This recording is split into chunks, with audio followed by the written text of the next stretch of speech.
Shalom, selamat malam, salam sejahtera Bapak Ibu yang dikasihi dan diberkati oleh Tuhan kita Yesus Kristus. Mari kita mengucap syukur kepada Tuhan atas berkat, kasih setia dan penyertaan Tuhan dalam kehidupan kita sampai saat ini. Dan pada malam hari ini suatu kesempatan yang berharga bagi kita untuk kembali bersekutu, memuji dan memuliakan nama Tuhan. Dan sebentar kita akan bersama-sama merenungkan kebenaran firman Tuhan. Mari sebelumnya kita bersatu dalam doa. Kita berdoa. Tuhan Allah Bapa di surga, terima kasih buat kesempatan yang indah pada saat ini, di mana kembali kami boleh memuji dan memuliakan nama-Mu dalam ibadah malam kami. Dan sebentar kami akan merenungkan kebenaran firman-Mu. Biarlah kuat kuasa Tuhan yang menerangi hati dan pikiran kami, sehingga firman Tuhan tidak berlalu dengan sia-sia, tetapi sungguh semakin menguatkan, meneguhkan iman dan percaya kami kepadamu. Dalam nama Yesus kami berdoa dan mengucap syukur. Amin. Bapak Ibu yang kekasih di dalam Tuhan kita Yesus Kristus, adapun bagian nas firman Tuhan untuk kita pada malam hari ini terdapat di dalam kitab 1 Yohanes pasal yang kedua ayat 18 sampai ayatnya yang ke-27. Dengan tema kita adalah waspadalah. Bapak Ibu yang kasih dalam Tuhan, belajar dari situasi dan keadaan hari-hari ini. Sebagai orang percaya, tentu kita peka dan menyadari bahwa saat ini adalah masa-masa akhir. Wabah, peperangan, peristiwa-peristiwa yang sedang terjadi di muka bumi ini semakin menguatkan bahwa kedatangan Kristus itu semakin mendekat. Hari Tuhan itu semakin mendekat. Alkitab menyaksikan bahwa sebelum hari itu tiba akan ada tanda yang menyertainya. Di mana pemberitaan Injil ke seluruh dunia semakin berani dan gencar. Kemudian terjadinya kemurtatan, penyesatan, kesukaran dan masa-masa sulit dan sebagainya. Nah, firman Tuhan menasihati kita, mengingatkan kita, berawas-awaslah, jangan kamu gelisah. Sebab semuanya itu harus terjadi. Matius 24 ayat yang ke-6b. Bapak Ibu yang kekasih di dalam Tuhan, sedangkan tanda-tanda lain yang semakin mempertegas tentang akhir zaman adalah munculnya antikristus. Walaupun sesungguhnya antikristus itu bukan suatu yang baru, karena sudah ada sejak lama. Bahkan sejak masa Rasul Yohanes, hal ini sudah terjadi. Di dalam Alkitab Perjanjian Baru, kata antikristus ditulis sebanyak 5 kali. Dan semuanya terdapat di dalam surat Yohanes. Lalu apa yang dilakukan oleh antikristus? Ia berusaha merusak persekutuan hidup orang-orang percaya. Ia berusaha untuk menyesatkan, merusak ajaran-ajaran yang sehat, menyisipkannya dengan kebohongan di dalam kebenaran.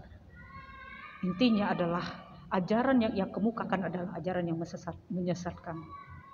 Hal yang nyata yang ditunjukkan oleh antikristus adalah sikap penolakan, penyangkalan terhadap Bapa dan juga Anak.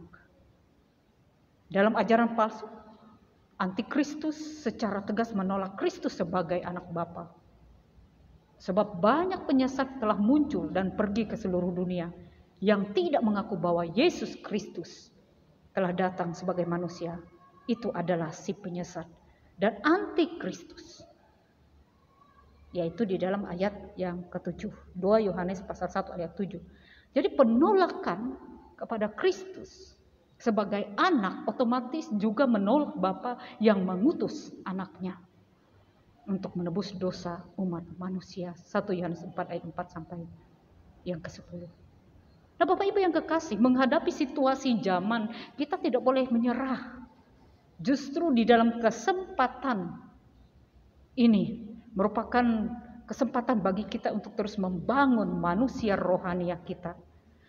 Karena dikatakan oleh firman Tuhan di dalam Efesus pasal yang keempat ayat yang ke-14, sehingga kita bukan lagi anak-anak yang diombang-ambingkan oleh rupa-rupa pengajaran, oleh permainan palsu manusia di dalam kelicikan mereka yang menyesatkan.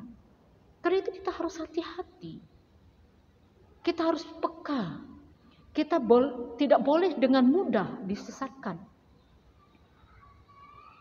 Karena Bapak Ibu yang kekasih di akhir zaman ini, sebagaimana yang ditulis oleh Yohanes kepada kita, bahwa kita harus memiliki sikap yang berpegang terhadap ajaran yang semula yang telah kita terima. Semua pengikut Kristus telah menerima pengurapan, itu dikatakan oleh firman Tuhan.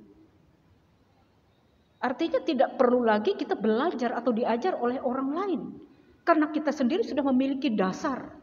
Kita sendiri sudah menerima pengurapan, pengajaran dari Tuhan. Tinggal bagaimana kita setiap saat terus belajar firman Tuhan untuk bertumbuh di dalam iman dan percaya kita.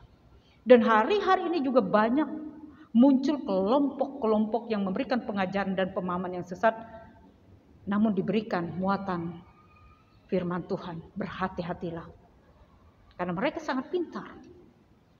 Jangan sampai mereka menyesatkan kita, sebab mereka begitu tekun, begitu gigih dalam pekerjaan mereka untuk menangkap jiwa-jiwa menjadi pengikutnya. Nah, sekarang kita semua berusaha keras untuk menjadi umat Tuhan. Akan mulai sepenuhnya masuk ke jalur yang benar. Kita harus mengenal visi pekerjaan Tuhan dan mengenal arah pekerjaan Tuhan dalam kehidupan kita. Kita harus benar-benar mengerti. Kita harus berhati-hati sebab antikristus itu berasal dari antara kita. Itu dikatakan oleh firman Tuhan. Dari antara kita.